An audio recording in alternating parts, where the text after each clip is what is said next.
Olá, meu nome é Manuela Batista, eu sou médica veterinária, trabalho com a produção de suínos e hoje eu vim aqui falar um pouco sobre as doenças reprodutivas, em específico a parvovirose suína.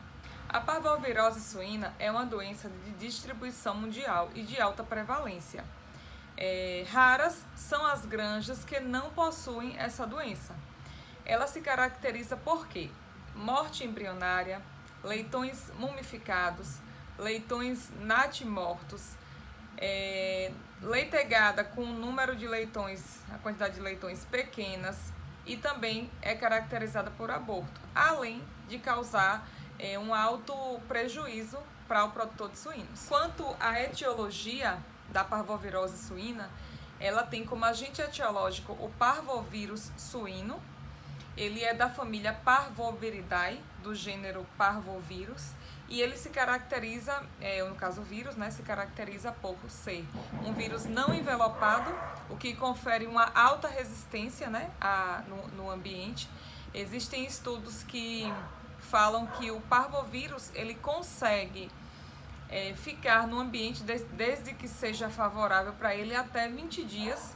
Agora imagine que na granja a gente utiliza cerca de 5 dias de vazio sanitário, estourando 7 dias, a depender de como é que está a estrutura da granja. E esse vírus ele consegue se manter ali no ambiente por até 20 dias. Então é um vírus bem complicado de controlar no ambiente.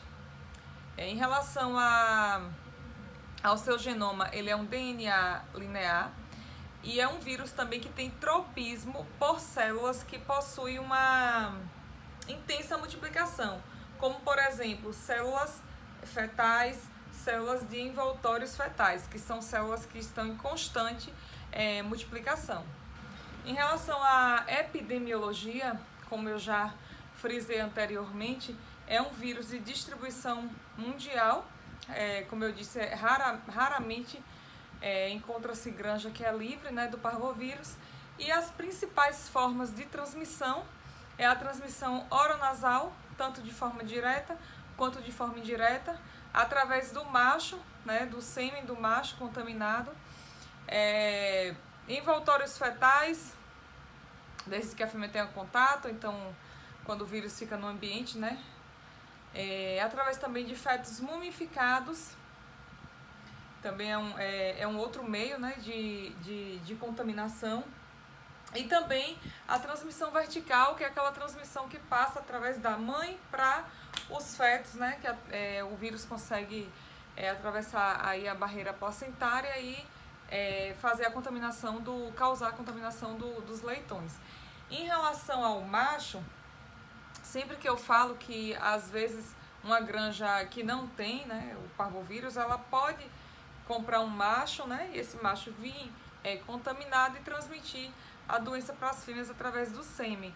As pessoas me questionam, me perguntam se o sêmen, devido ao animal ser contaminado pelo parvovírus, se o sêmen dele vai ter alguma interferência no sêmen. Então, não, o sêmen ele vai permanecer com o mesmo vigor, com a mesma motilidade, porém vai ser um sêmen contaminado e as fêmeas que tiverem contato com esse sêmen vai acabar se contaminando. Uma outra situação também que é bom a gente estar frisando é em relação às fêmeas primíparas. As fêmeas primíparas não imunes, que não tiveram contato ainda com o vírus, elas tendem a ter mais problemas relacionados ao parvovírus. Então ela tende a ter mais problemas em relação a nascimento de leitões mumificados, nascimento de leitões natimortos, e à medida que essas fêmeas vão parindo, quando vão ficando mais velhas, aí esses problemas começam a reduzir. Por quê? Porque aí ela já vai começar a ter contato com o vírus, vai começar a ser vacinada e, consequentemente, a sua taxa de anticorpos vai melhorando, vai aumentando e aí ela vai ficando mais resistente ao vírus. Então, em relação à patogenia, como é que ocorre essa doença, eu vou falar um pouco aqui sobre as principais características desse vírus. Então, assim, quando ele contamina, quando ele infecta, causa infecção da fêmea, até meados aí da gestação, entre 65 dias, 60 a 65 dias de gestação, o feto ele está muito sensível ao vírus ainda. Então, nessa fase, as possibilidades desse feto morrer, dele ser absorvido, dele ser mumificado, são maiores do que quando a infecção ocorre após esses 65 dias. Porque o feto não é mais tão sensível ao vírus. Ele é mais resistente ao vírus, ele consegue desenvolver uma resposta imune afetiva, né, contra esse vírus. Então ela consegue se contaminar e ter sua gestação aí normal, entendeu? Agora quando ocorre antes disso aí já é mais complicado. Então uma outra coisa, o vírus ele atravessa, né, a placenta, contamina aí, infecta aí os fetos, e esses fetos eles podem ir passando de um para o outro, o vírus. Então o vírus ele pode contaminar via placenta e pela passagem do vírus de um feto para o outro. Pronto, então assim, vamos aqui estabelecer uma ordem cronológica da infecção, só para vocês, para ficar mais claro e vocês conseguirem entender. Vamos supor, a fêmea está gestante, né, foi coberta, foi inseminada, está gestante, ocorreu a infecção oronasal, esse vírus ele conseguiu ali contaminar essa fêmea, infectar essa fêmea, e essa infecção ocorreu antes do 9º dia, né? Antes ali, tem os primeiros 9 dias, ocorreu nessa faixa. Quando ocorre nessa faixa, a fêmea faz o quê? Ela tá com blastocisto ainda, o feto ainda nem está formado. Então, esse blastocisto ele é reabsorvido e a fêmea retorna ao cio. Quando essa infecção ela ocorre após o 9º dia, né, entre o 9º e o 30º dia, ocorre o quê? A fêmea vai ter a absorção de alguns fetos, porém ela ainda vai conseguir levar a gestação adiante, porém com o número de leitões reduzidos. Aí beleza, leva a gestação adiante, aí você está esperando que sua fêmea vai parir 12, 13, 14, 15, pare 4, pare 5. Então ocorreu a absorção de alguns embriões e os outros permaneceram viáveis e aí seguiram em frente.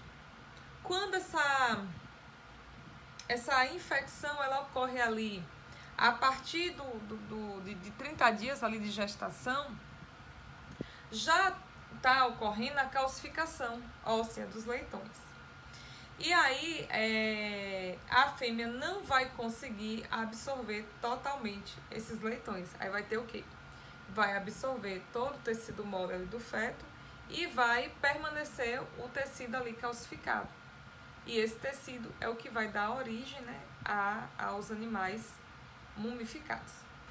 Porém, quando passa de 65, 70 dias, como eu falei anteriormente, esses leitões eles já estão mais resistentes. Então, eles conseguem adquirir competência imunológica e são capazes de reagir à infecção do parvovírus, criando uma resposta imune ativa, né?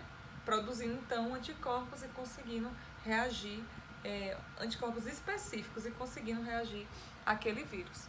Então, assim, quando vocês forem estudar a parvovirose, é interessante vocês estudar nessa sequência, saber o que acontece em cada fase de desenvolvimento, porque tem fases que realmente vão ser prejudiciais, todas as fases, assim, ao meu ver, prejudiciais, mas prejudiciais que eu falo na questão do retorno ao cio, na questão do nascimento de animais mumificados, do nascimento de leitegadas menores. Então, de 70 dias para baixo, mais prejudicial. Uma outra coisa interessante, né, que quando vocês forem estudar a parte de preparação de marrans, vocês vão lembrar de mim falando isso. Então, assim, o leitão também ele pode ser imunizado pelo colostro. Vocês sabem que o colostro é como se fosse a primeira vacina do leitão. E esses anticorpos do parvovírus, que são passados de mãe para o filho, né, através do colostro, eles conseguem formar uma titulação aí alta, né, até aproximadamente 5 meses de idade, que é quando a gente começa a preparação das marrãs, né, para serem as futuras matrizes da granja. Então, aí com 5 meses de idade, que dá aproximadamente 150 dias, quando a titulação aí por parvovírus vai caindo, e aí é mais ou menos o meio tempo que a gente começa a preparar essas fêmeas para serem matrizes. E os sinais clínicos, como eu já venho falando aqui, eu já falei alguns, vou só passar novamente. Então é o que? Nascimento de leitões natimortos, nascimento de leitões mumificados, leitegadas em número de leitões menores, retorno ao cio. Às vezes a porca chega no dia do parto, você vai estar contando ali 114 dias, chega no dia do parto, a porca não tem parto, não pare, ela está vazia. Uma outra situação também que acontece bastante, como eu disse para vocês, são os atrasos na data da aparição. As fêmeas acometidas pelo parvovírus, elas tendem a ter partos não, mas gestações mais longas. A mortalidade perinatal e os machos assintomáticos, que são os mais difíceis de controlar. Acho que basicamente os sinais clínicos são esses aí, mas o mais comum, né, são os retornos e principalmente os fetos mumificados, que são a cara da parvovirose. Para o diagnóstico, né, do parvovírus, não é comum. Eu já tenho um tempinho aí já trabalhando com suínos e eu nunca vi granja fazer nenhum diagnóstico para parvovírus, mas só para vocês ficarem sabendo, os mais comuns são os PCRs, imunofluorescência e o ELISA. E cada um vai depender do tamanho do leitão. Geralmente, leitões até 16 centímetros, a gente trabalha com PCR. Partiu daí, acima de leitões maiores, a gente trabalha com ELISA. Aí cabe, quem tiver interesse nessa área de laboratório, pode se aprofundar mais, dar uma estudada e entender melhor sobre esses testes de diagnóstico. Então, finalizando, a gente vai falar aqui um pouco sobre a prevenção e o controle. Como prevenção, como medida preventiva para a parvovirose suína, assim como para as outras doenças reprodutivas, que é a erisipela e leptospirose, são as doenças que a gente chama doença reprodutiva, né? Parvovirose, erisipela e leptospirose. A prevenção mais eficaz é a vacinação. Então, o ideal é você seguir o protocolo recomendado pelo veterinário, né, que visita a granja, ou você sendo veterinário de suínos, você tem que fazer um protocolo adequado, né, para aquela granja. Lembrando que logo no início eu falei que os leitões, eles mamam o colostro da mãe e eles conseguem se imunizar de forma passiva para o parvovírus, e essa imunidade passiva ela dura por 5 meses. Então, as marranzinhas que forem vir para a granja, você não pode vacinar antes dos 5 meses, tem que vacinar depois. Porque se você faz a vacinação de uma porca dessa com menos de 150 dias, o que é que acontece? Ela não vai conseguir formar uma resposta ativa. Por quê? Porque a imunidade dela passiva, né, que foi adquirida pelo colostro ali para o parvovírus, ele vai inativar a resposta ativa que ela vai tentar formar anticorpo ali com a vacinação. Então, o ideal é que essas marrãs sejam vacinadas após os 150 dias de vida. Então, como protocolo, assim, em geral, vou falar aqui de uma forma geralzão, né? Geralmente eu sigo um protocolo recomendado, né, pela MSD. Eu sou representante da MSD na parte de vacinas de suínos.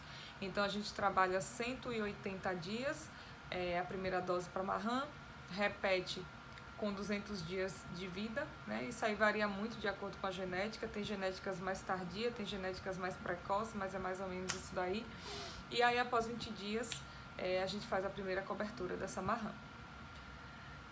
As matrizes que já passaram por tudo isso aí que a Marram passou, a gente sempre vai estar revacinando. 10 dias após o parto, a gente aplica novamente a vacina. Salvo exceção de uma nova vacina da MSD, que é uma vacina que a gente faz a cada 6 meses, uma tecnologia diferente. Mas, no geral, as vacinas comerciais só tem a MSD que tem essa vacina, mas, no geralzão, as vacinas são feitas dessa forma. Faz as 2 doses em Marrans e sempre após o parto, 10 a 15 dias após o parto, você vai fazendo o reforço. O macho, como é que a gente faz com o macho? O macho eu aplico, ele, mesmo o protocolo de Marran, só que eu não faço 2 doses, faço dose única. Antes dele ser utilizado a primeira vez, a gente faz uma aplicação ali de mais ou menos 20 dias antes, e aí faz esse reforço dele a cada 6 meses. Antigamente, não acompanhei essa época, mas é um passado não tão distante, o pessoal usava também o sistema de feedback para fazer a imunização dessas porcas. E que sistema é esse? Eles pegavam os envoltórios fetais, porcas que abortavam, pegava tudo ali, placenta, os leitãozinhos, leitão umificado, e aí moía tudo cortadinho, certinho e fornecia para as marrãs. Essa prática não é mais usada porque, assim, quando a gente fornece resto de placenta, leitão morto e tal, para uma outra porca, a gente não está levando só o parvovírus, a gente está levando inúmeras doenças. Então, assim, questão de sanidade não é indicado. Então, obrigado aí para vocês e espero que tenham gostado do vídeo.